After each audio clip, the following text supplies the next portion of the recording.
Hey everyone, I wanted to make another quick channel update. In my previous one, I said I was going to start branching into other games and topics related to Bloodborne. So to go along with that, I've decided to stream Dark Souls 3 this Wednesday, March 10th, 2021, starting at 1 p.m. Eastern Standard Time or 6 p.m. Greenwich Mean Time. So it'll be a more casual lore through where my primary goal is to get more footage for the channel. And to go along with that, I'll probably be fine with like summoning cooperators and just using the binoculars to get a more cinematic viewpoint of things.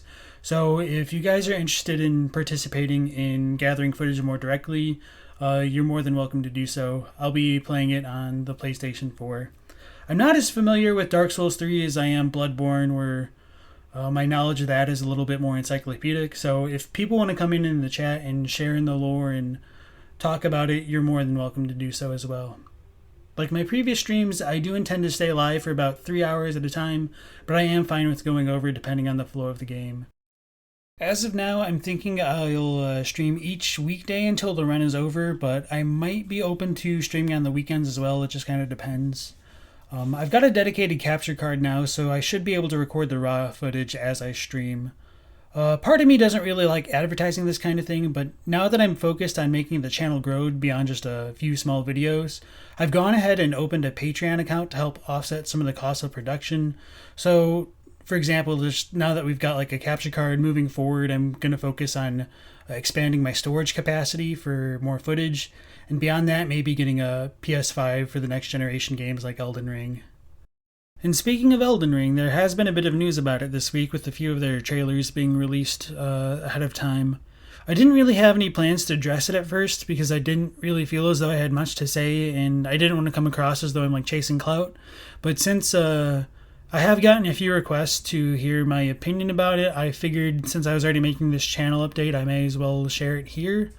But before I begin, I'd just like to say there's no one right way for people to enjoy what they enjoy.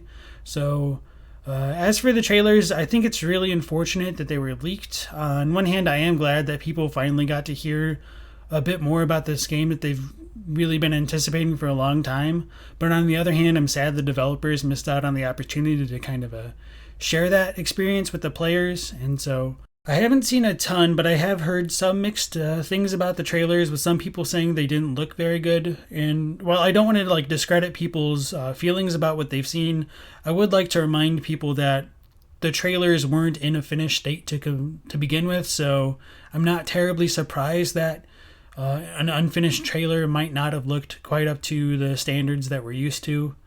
But one thing that I have always wondered since like first playing these FromSoft games is just what kind of game they would actually make if they had the full amount of time and money that they wanted to spend on it. And so keeping that in mind, while the wait is painful, I'm more excited about the idea of having a FromSoft game that isn't cut short due to timing or budgetary concerns. So each game that they've done so far is innovated on the ones that come before it, and it sounds like Elden Ring is supposed to be the most ambitious project that they've done to date.